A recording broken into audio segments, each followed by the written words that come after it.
Hey, what's happening, guys? Mike Moo here. So, I actually sent my Kindle Oasis 2019 information over to customer service at Amazon, and they're sending me a replacement soon. So, I'm going to have a replacement. This is still my old one. Keep in mind that, I did mention that there was a little bit of a dent in my unit, but that should not affect too much about the backlighting. However, during my recording, I did notice a stuck pixel and I let them know about that as well. So a lot of comments I got from the last video and some messages was about, hey, how come you didn't show more about the lighting? So today I am definitely geeking out about the lighting more so than anybody else or any more than I would think that my viewers would want to see.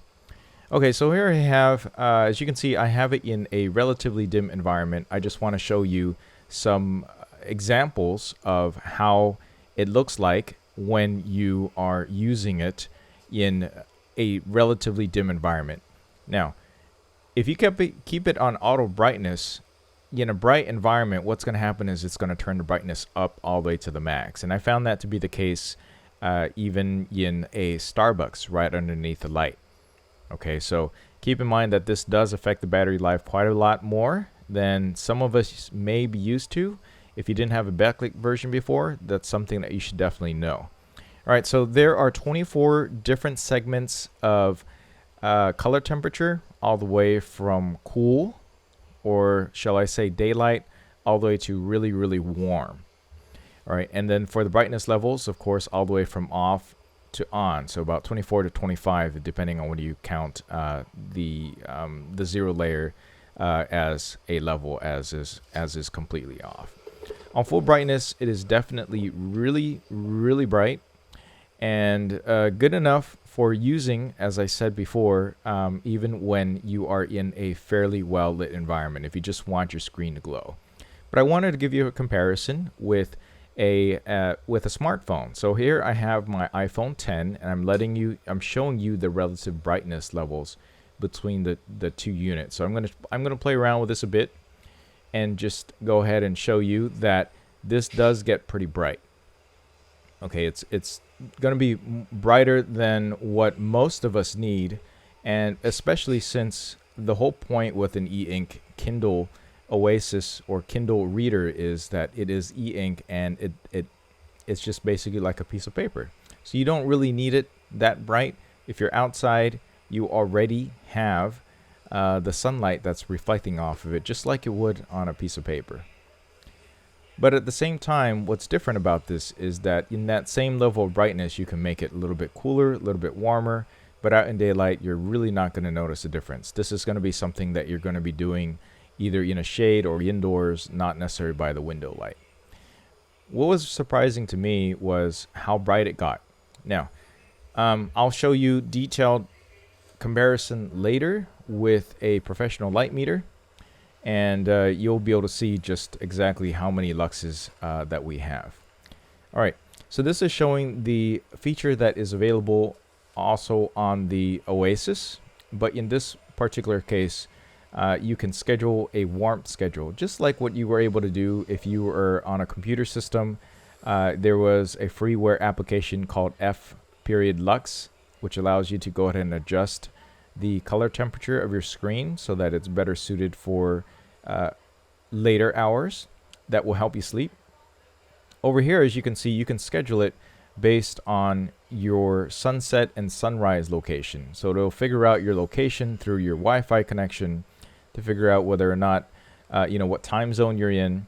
And then you can go ahead and set the warmth setting at that time. That will basically be added to it. So it's going to gradually change with that time period. And of course, I didn't really test this to the effect of how gradual it's going to be. It just requires me to set it up and have a camera probably on time lapse.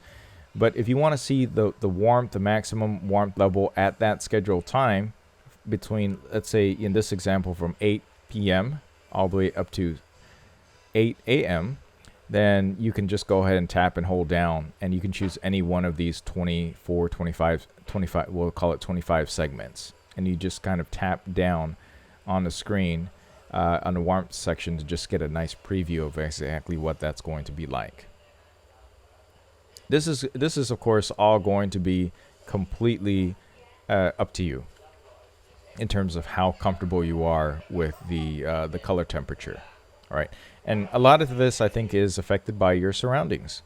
If you usually use a warmer light bulb around you when you go to sleep, maybe in your bedroom, which is advised, or if you have one of those variable color temperatures or variable color like hue light bulbs, then you're going to want to set it up a certain way anyways. Generally, for people to sleep better, they need a warmer light because it is less like daylight and more like sunlight. It just has to do with our natural, just our natural circadian rhythm, and also just the way the light naturally affects us. I don't know what the technical terms are. I probably should. So, similar type of setup over on the iPhone. I'm showing you that they have some settings that you can choose in terms of how warm they can get. What I have noticed about the Kindle Oasis is that it tends to get much warmer overall. And I suppose if you hack the iPhone, you can get as warm as you like. You can make it completely yellow if you like. But it definitely gets a lot warmer than I personally care for. I don't mind if it is a little bit cooler white, more like a sheet of paper, even when I have lights completely out. So this is definitely going to handle your needs in terms of the warmness of light. All right. Now there are two different sets of LEDs that are being used here, and that's how they simulate this this color temperature. Of course, there's the cool white LEDs, and of course there's the yellow LEDs. And naturally, when you're using the yellow LEDs, chances are you're going to be using in a dimmer environment. So, you know, they configured it that way. So if you did it completely, entirely full on brightness at level 24, and you did set it in cool white, that's the brightest that the screen will get. Okay, that's the absolute brightest setting. And as you move it down towards the middle and lower, even at the highest brightest settings, you're going to have lower lux light rating. Okay, so it's just not going to be as bright. Just something to be aware of. I don't know if this is going to affect you too much, but you know, typically that's what I see also when I use other devices, let's say for video gear, etc. Sometimes it's a combination of the two, because then you have the maximum on if you have both on maximum bright, just to get a mixed color temperature where it averages right around the middle. Something usually involves somewhere around the middle, but in this case, in my full-on test, as you can see here, the comparison, on the left, I have a Kindle Paperwhite. I believe this is either the first or second generation in terms of the backlight. And then on the right, we have, of course, the Kindle Oasis 2019. And you can see that on the Kindle Paperwhite, it is definitely a cooler tone. Even though on the Kindle Oasis on the right-hand side, I have it on maximum cool tone. Okay, so it's definitely more cooler on the left than it is on the right. You can see the comparison there. And that may or may not affect you. Honestly, if I didn't have them side by side, I wouldn't be able to tell the difference too much. And, you know, I wouldn't really care that much. But it's good to know. Okay, so using it side by side, the color temperatures definitely do not match. There's definitely a different set of LEDs that are being used. There's no mention, of course, the CRI value. My guess is it's going to be over at least 80 something, because why not? Why wouldn't you do that on a premium device, right? So here this is a comparison here of the iPad Pro 12.9 first generation, and the Kindle Oasis. You can see the iPad Pro, of course, gets brighter, and just to the point where it just washes out the exposure, versus the Kindle Oasis. All right. But it's easy to tell, well, at least for the e-ink, that in straight bright sunlight, you're going to be able to read the Kindle, no problem, and you're not going to be able to read the iPad Pro 2019 well in the bright sunlight. Okay. Here's a comparison of the control panel. It's I don't know exactly how many different segments there are in here, but there are definitely segments in here to show you just about the relative coolness and the warmness that you can set it at. On the iPad, I definitely just keep it in the middle.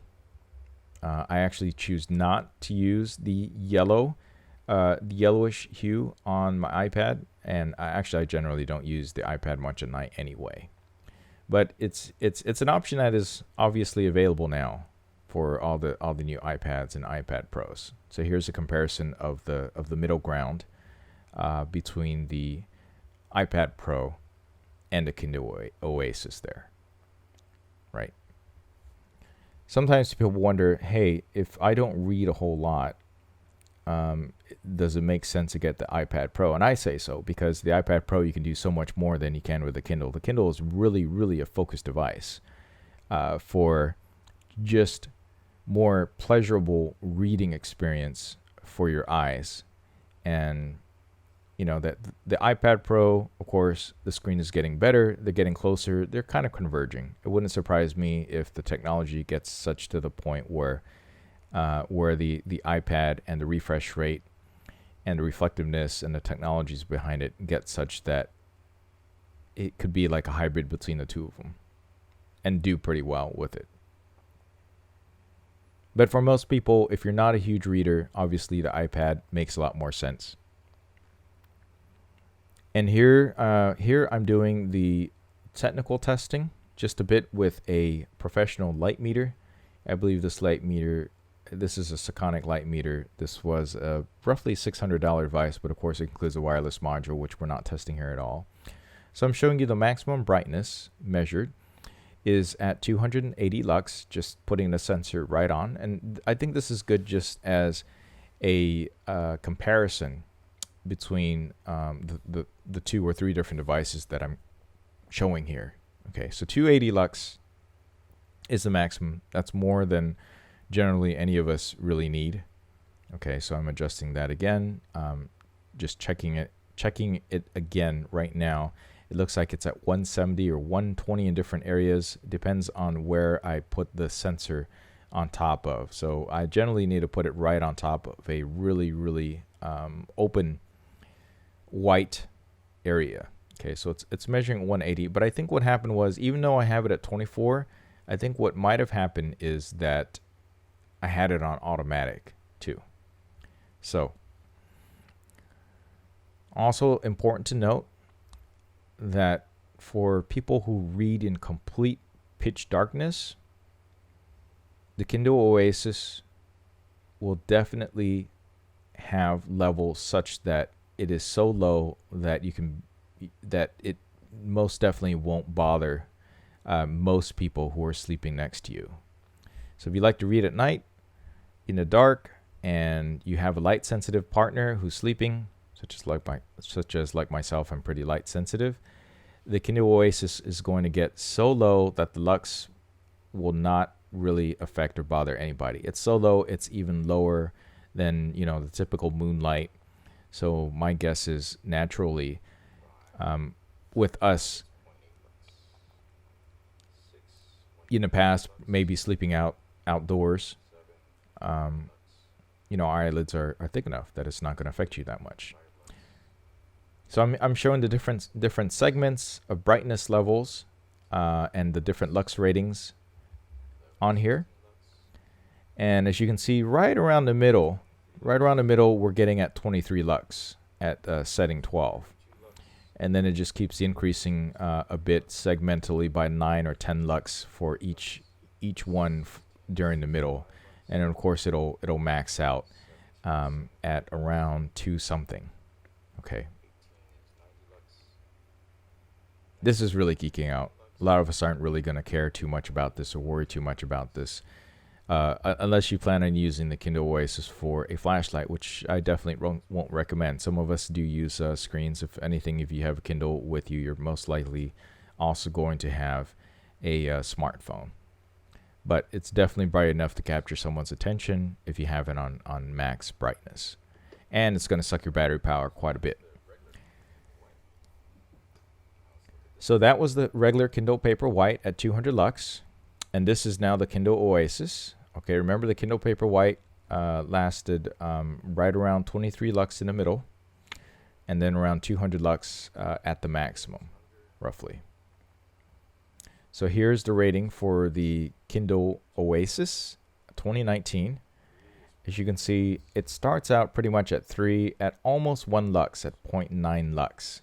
So at level 1, 2, and 3, it's going to be barely perceptible to the people around you, so it won't bother them as much. You still see a little bit of a glow.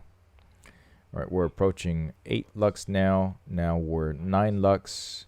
We're getting up to 9 lux. 11 lux at level 10. At level 11, it's at 14 lux.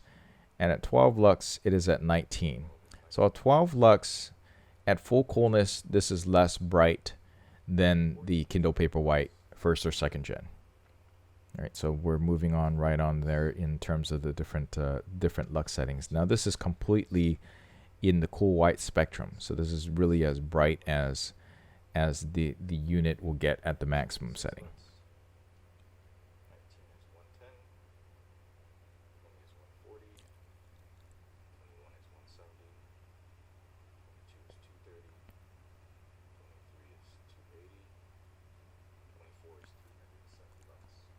$370 lux at maximum.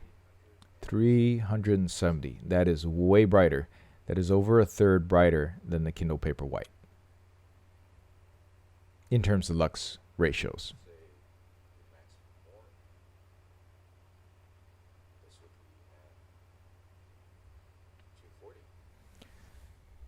And the max at full warmness is at 240 or 260. 240 or 260, roughly around there. It looks like it's around 240 after it settles in for a little while. Okay.